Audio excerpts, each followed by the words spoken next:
bandeko balandi sindika na masolo na biso ya sindika bosolo eza wabino ngai wabino Ange Kasila na baye oyo balandi ngamba liboso eza esika etobloba penza bosolo pamba te lokuta eza kapenza ngamba la biso te na sindika na sindika bosolo kasi na mwalo mbango pamba te moto to bandaki koluka o bato nyonso bandaki koluka Caleb azana ba plainte belé to lakisaki bino lolenge nini Christopher Ngoya yaki o mususu ayaki bato bayake belé epa ya zalaki muna na kite kasi nkolo asali lokolo ya buma batu asala bato oya ko sala na posa na ye kasi leta pe azwaki ye penza na maboko lelo akangami ndeko Caleb bakangi ye nazana ndeko nanga ya UDPS takomeka penza kotia mwa pilipili kasi tokosolo pe masolo ebele pamba te actualité ezali deuil national oyo président lobi pona mikolo misato oyo esali penza polémique surtout na biso bapandisango tolukaka eloko nini oyo tokoki kosala yango base mais makambo eza ebele tokoki kosunga mboka na biso kasi soki mwa eloko moko kopesa biso misolo ebele to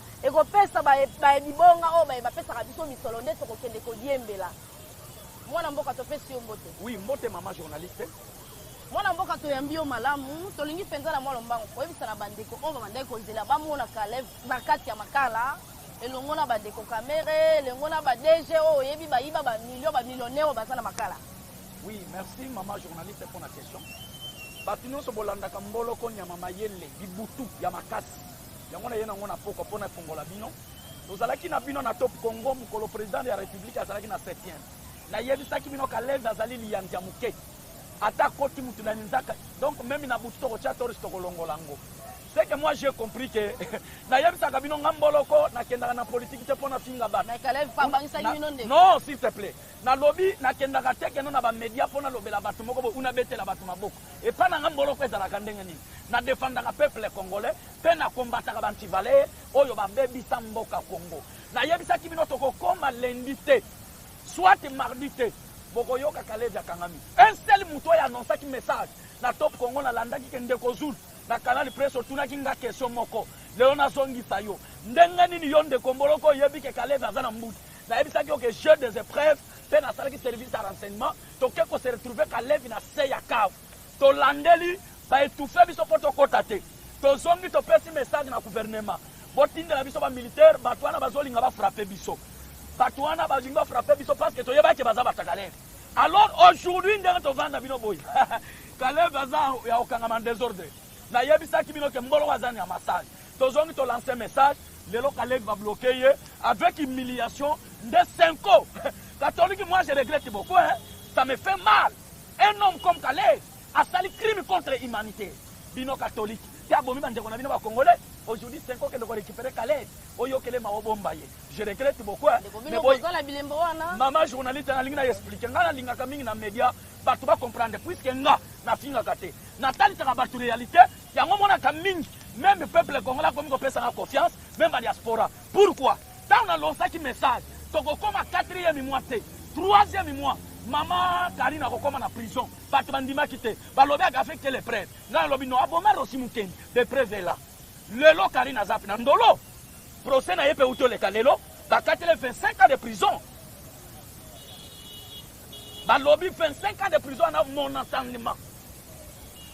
Mais nandimi te que non l'état tango akati déjà mandat siakati. Alors on a lingna lobani. Caleb azali criminel. Oya sala crime contre l'humanité. À l'époque il y a M. Kabila. Oya sala un chien président. Oui, na norakaye bon, ngai na finga kamutute. Na lobaka vérité. Oui, na lobi très bien. Wanesa Bosolo. Kabila zala qui président, malgré il était toujours dictateur, c'est un aventurier, n'a pas qualifié comme un placebo, un marionnette, la personne en question va demander que tindi kaya yebi musalate. Merci. Pour nazate malgré batu yebi katangate. Mais wananga nazakunate. Na linga expliquer nous. C'était à l'époque Caleb Babenga qui est prêtre. Et je comprends encore mon kolomoko nazoko souvenir Caleb tango bakanga biso ba conseil biso ke tozana manduki awa ki segera pesi biso manduki tobo mabatu Caleb a biso dans ndolo un seul mutu otomona Caleb ya abandu ko examiner biso lobi bino bataki segedi bozonga banda kote ngana mona liwa ya ba masebele ba kufa ba bwaka ba ona flève et puis na yebi ngakwa Caleb na yebi biro oyo makamona soloba Caleb aza conscient ayebi Caleb na soki okei na biti azaki na biro moko so batindiki boye efungwami babwaki okei na mai lelo 5 ans on soit Caleb. Oh bon, bah, je regrette beaucoup. Mais voyez pas que l'état de droit est en marche. Caleb, tu as dit que na simanaye, bah tu es là en désordre. Assez humilié. Et tu n'as pas. Non, maman, s'il te plaît, oui, j'ai compris. John Numbi, ce n'est pas la personne où Congolais va kolenga. John Numbi a dit que nous sommes sur l'état de droit. Notre problème dans ce pays, Fatia Lobaka Yango, ceux qui n'ont pas pouvoir, problème dans pour restaurer seulement tout d'abord l'état de droit dans nos pays. Deuxième chose, pour restaurer la démocratie avec le peuple d'abord. Le peuple d'abord, c'est quoi? Social et côté peuple à se retrouver. Voilà que le pays, c'est ça. Le Lobango va y avoir avec l'état de droit, parce que Mibeko tombo la Gamboka. Vous voyez, l'autre est Mimboka na bisoni. Kabila kota ki kumisa ye igwe champion. Ndeko facha ko sala l'état de droit na banani ba ministre ba ko ndongwa na ko wela bibomba akosa ngona nani. Ye moko. Au monde na vandia. Je suis capable de travailler dans le chef de l'État. Nous sommes en politique. Là, j'assume ma parole. Ceux qui ont la compétence à Ilunga, ils ne sont pas capables de travailler dans ce pays. Aujourd'hui, pour bien information, Ilunga coûte 6 milliards budget. Point 5. Mais le loba social audit 6 milliards wana nzoka na parlement ba adopter yangote. Voilà que tous les aventuriers des ministres au balé qui na chef de l'État. Oui, nous sommes expliqués. Tout cela pour étouffer la vision du chef de l'État. Et moi, j'ai compris. Caleb Azana est indiscipliné. Pourquoi? À l'époque, Kabila Caleb Azana qui autorité. Tout la Kisakabango va y avoir qui politique. Parce que on a bomba violé. Botola mapango abatu. Mais va maîtriser qui politique. Or, politique est à mon thème, à mon tout. Il y a un moment politique à mon thème. Et je me vais politiciens belé échec. Ndet Martin Fayoul, les lots succès na Yesili. Pourquoi ça est là division politique? Il y a un, il y a mon thème. Fatih est tant que moi n'ambok. À saler politique à Moutou. Et rendre les Congolais dans service à Malam. Il y a un moment les lois se retrouver où? Na pouvoir, c'est ça un politicien. Et puis, un politicien, il faut avoir la diplomatie. On y va expliquer peuple. Comment Mboke Outaki. Ça là, chef de l'État, sali un seul président de la République. Oya Koyebi sa peuple qui n'a pas Mboka na Libulu. Mais na Mawanaye a outil voyage. C'est la toute première fois j'ai vu ça dans Congo, à part M. Kassavou. C'est un Congolais. A ya outil voyage, à Zong Sambon na trésor public. Nini Obolingi président Sall. Na linga expliqué. Caleb Azoko expliqué. Avant que nous se présenter dans la justice, et Sengali, le président de la République, a changé Basile. C'est que moi j'ai compris. Caleb, à l'équipe Basile Joana Bazoko Sambi Sabato, il y a une compétence technique au côté de Basile Joana. Il y a un moment le lot, il y a un fancy caméra en prison. Pourquoi? Quand la caméra a dit, il y a un peu de tanga, il y a un peu de Basile Joana, peut-être batanga pour les cahiers, mais à comme un procès, caméra tafna monoko. Aujourd'hui, la caméra il est où? Azana Boloko, dans ma cale. Toujours rappelé, quand Caleb même Basile Joana, Caleb va humilier qui? Bako Sambi sans désordre. Et j'assume ma parole. Caleb a 60 ans en prison. Ndeko na mwa mutuna mususu bandeko balingi bapekisana ngomboka moto ete tokolela mikolo misato nde esali bandeko mususu bako comprendre te de ezaka nini matanga eza nini matanga ezaka ferie te kasi mpona yo baye oyo bayebi makambo ala tina bana basi be bakopelisa koganga me ayebi te ke matanga eza ferie te oyebi congolais awumele trop na nzala. Na ligne expliqué loco. Le président de la République a lobby fait ma bête. A dit clairement, pas obligé de m'outer. Et ça dit qu'à prise de conscience. Il y a peine en un mot comme vous avez Koufaka. Na yoka pays mususu Rwanda, Zambie, Ouganda. Basala grève. C'est ça. Nous sommes en famille avec Tanzanie. Un seul président de Tanzanie qui a le pouvoir, n'a pas le conflit na biso ba congolais. Azo homologue na ye. Na mawawana paye pe na paye ne face à la symbolique. Non, ce n'est pas yako côté la polémique. Biloko nyonso yebi ke zali batu ya lamuka. Baso ko bebi sa morale ya peuple congolais. Yango moni le peuple congolais komi bulu yeke. Toko voter na toko tika nan nde rendre biso ba mauvais service, soit FCC, soit lamuka. Lamuka ngwe uta wapi? C'est un produit fabriqué par l'UDPS. Aujourd'hui, bat photo zonga toyeba. Martin Fayulu bobetela ki maboko awo. Oh président Eli. Alobi non toko kene élection sans machine. Mais le président, c'est le président. Oh ya yogo sous ba congolais. Alobi ata machine ko tika la moko. Toko kene élection. Ou sans machine, ou avec machine, toko kene élection. Mais Martin Fayulu aboyi na ko kene élection te. Soki bokuti machine na sa te vote, bo panza yango. Est-ce que ces personnes à question? Moutou les osal entre parenthèses. Mais na yebi que Martin Fayulu niveau azali akoko comme président. Parce que c'est le président. Oh ya aimé ba congolais et ça parti Fati Béton. Nous avons abeti gratuité, les Congolais batango fele. Nous avons président, un seul président, a sombi bateau de pêche pour le peuple congolais, alliambis en désordre. Et un seul président, où a sombi train, les Congolais bamona bisengowana, c'est Fati Béton. Papa, ceux qui vont là, non yem sabino, faut qu'on mette ça là. Mais nous expliquer le komoko. Les Cambodgiens yuana, toti cannabis sur la polémique. Les présidents de la République, ils ont droit de parler et de dire ça. Et puis ils sont monités simbité, Congolais là. Moi, dans le lobby, j'ai compris Nini. Tala, oui, non. Chaque chose a son temps. L'union sacrée, ce n'est pas peu de choses. Attendez. Tokenda qui na coalition, il y a Mouyibi, il y a malfaiteur. Auto Sala qui na Kingakat. Coalition, on a seulement Sala qui peut rendre le peuple mauvais service. Et Sala qui peut faire le peuple bilo comme Alamoté. Yango moni le président Félix Azong si malobi non. Ceux qui na la coalition, Oyongana, qu'on l'accepte peuple. Ndo mona ki président lobi notozo kene na union sacrée. Union sacrée za filé. Na explica ka batu filé. So ba bwaki yango na mai. Mbise bimaka, njete na kati, ndakala na kati, takataka na kati. Tangu to bimisi libanda, to bandiko poma, longola mungusu, chapat, longola ngolo chakuna, longola njete chakuna. Banjete za banana bango ika sanzi. To yebike na mauvais service, ngo ika sanza salama be. To yebike banana baza mauvais service, babo chabo, banana baza mauvais service. Je peux compter tous les gens de l'FCC. Et ça na mututenga na bosani, na yebike bakena union sacrée, et ça filé et kangi bango. Moi ba kende payi exact. Je remercie monsieur Kimbuta, okima femme yebake Roger Mbala bakangele libanda mboka. Kimbuta bakangwa en désordre, John Numbi oboso kumisao. Moi je ne vois pas John Numbi. Qui est John Numbi dans ce pays? À l'époque Moussé, à Kota, Batumsuto yebaka bangote. Mutu amemela biso malé, c'est Moussé le père. Pourquoi na lobake loko? John Numbi azalaki mutu babengi mécanicien na Katakatanga. C'est un professeur. Oh ya pesa cours na université Katanga. Ça je t'assure, ce n'est pas la politique. Moi j'ai beaucoup de recherches. Na ko expliquer yo. Bazalaki ba masana Edikapen. Edikapen de noko ya musée. Tangu musée akoti, abi mwana mai, kotika camarade na ngate to souffrir na mingi. Toke ndata mituko ya président sala ani, abongisela kayo. Ba yena ye aw. Et tant que musée, azalaki na conseiller te, azu John Numbi abambiye chef d'état major. Soki colonel, soki capitaine. Formation bambam. Mais surtout l'andale avec l'état de droit de président Félix. John Numbi ça, majorité sa colonelité. Comment John Numbi aujourd'hui, il est toujours respecté. Non, je demande. Et d'autre part, Kotange ça bien. Ndeko.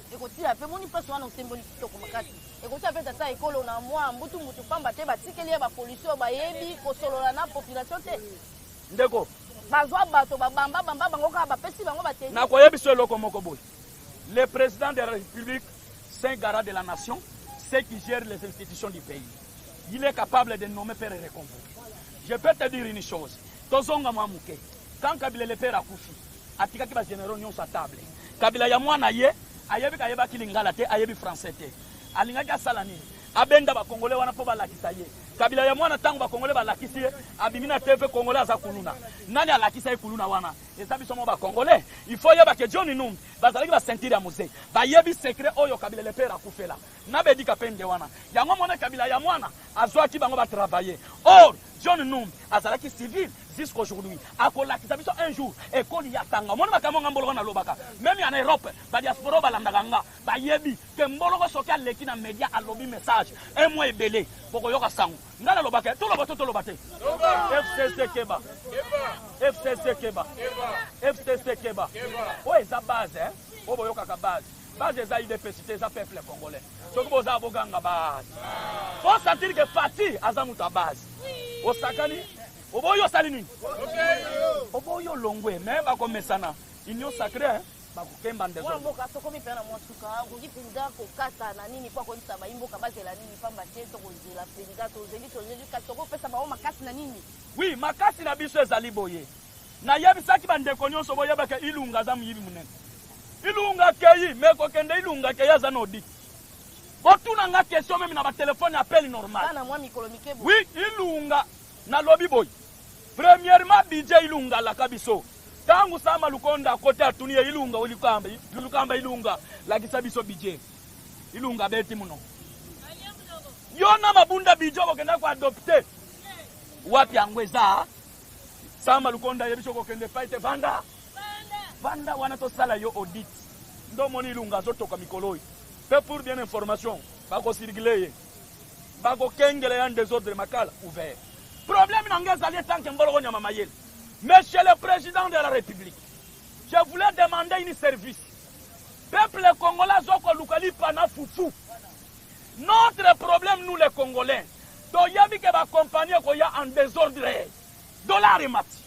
Tolo bato tolo baté. Toyaka ko tika batute. Nous sommes des politiciens. Fati Beton, on lobaka le peuple. Nous avons besoin de payer kita. Dollar et kita en désordre. Au moment où nous avons salissé qui sont gratuité, ma beaucoup est belé. Mais le chef de l'État ma beaucoup. Oyoka en désordre. En désordre. Ah, Wabukanga Lonzi, total déjà 1200 tonnes. Et ça qui t'a. Congola Goli en désordre. Voilà vraiment le chef de l'État. Tu veux télé les ma beaucoup ma casse. Oyoka bilokango. Na yabita kayo mukonza mboka. Monsieur le Président de la République, n'a pas la parce que tu es un serviteur de Dieu. Oyebi douleur ya peuple na yo. Mais service na zo senga. Mokonzi ya mboka ngobila azala kité na gouvernement. Je demande à monsieur le gouverneur, je ne suis pas contre pour notre titre na yo. Mais problème nange zali capitale ezali miroir ya Congo. Monsieur le gouverneur, bongo le commisalité poto tina mipende. Mama yebo bankus, mama yemo na sima. Place yo lo bezo bamusazana. Mama yemo bankusu tina hôpital. Hôpital général. Kaka! Bankusu ngobla muke songa nge pardon. Monsieur le gouverneur, muke timfunu. Nge sala kisalu. Monsieur le gouverneur, sala kisalu. Parce que miroir ya Congo yoke capital. Nge me sala kisalu fait vraiment ngobila katuka na boala bikila betu boala. Nge me fois capital. Ngobila il faut quitter dans ce pays. Mais tu n'as pas senti. Comment toujours capital en Mboke baby boy? Non, monsieur le gouverneur. Na respecta kayo. Tu es trop jeune. Mais Salam Moussale Salanini est mon nana. Nazo senga na procureur général. Lokola monsieur Kale va humilier qui a juge. Na lingi va 40 ans de prison.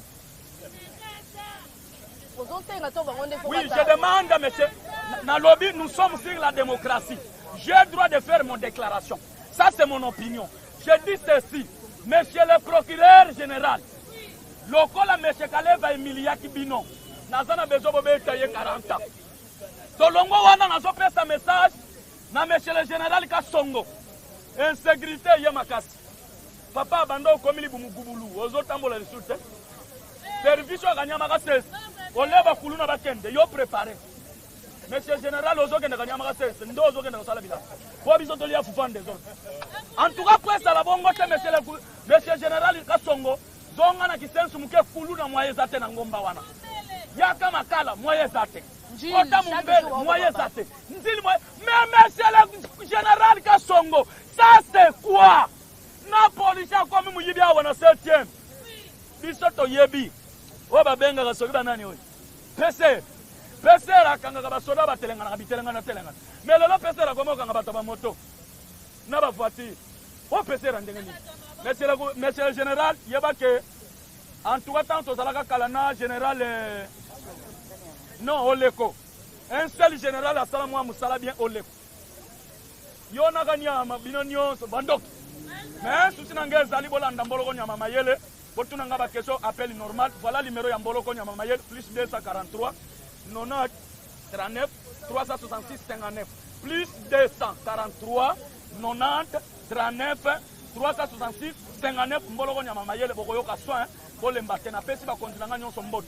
Jean-Marie Kabunda na benga avec excellence na benga yo coach omondo coach bango baale la désordre bome wantia muzitu nge kwenda na president nge songa kisalu president ya songa nge inki muzitu katuka ngeke kisengi olongwe etali bisote na saluwe stégie kabuya place ozali longonia lo sakwe bela to yebike yo yebisa biso okokende ministère te tozana na baat mais on a besoin peuple congolais na bato bavanda na sanje te bazwa misalande Fatibe Kabila Kaya Failuze Oboyolo. Sokodio motondi mboloko nyama mayele tobenge lisusu na bandi tobenge bele ngonga pe communiquer lokola ta mwa mayele na bandi bokosenga ye tokozwa lisusu tokomi penza na suka na tondi bino botondi pe na tondi matondo mingi na bazalisi ya chaîne syndicat ripeki sombe papi keli na moto anga sima ya caméra ya syndicat bosolo chako na Mike Bisola de na montage totondi bino botondi poto kuta na bala sima merci.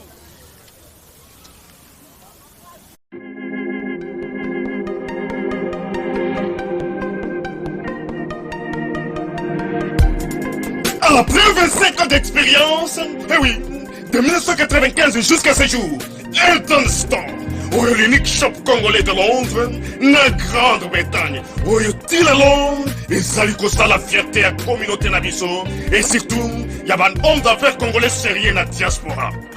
Oh yes, yes, yes, yes.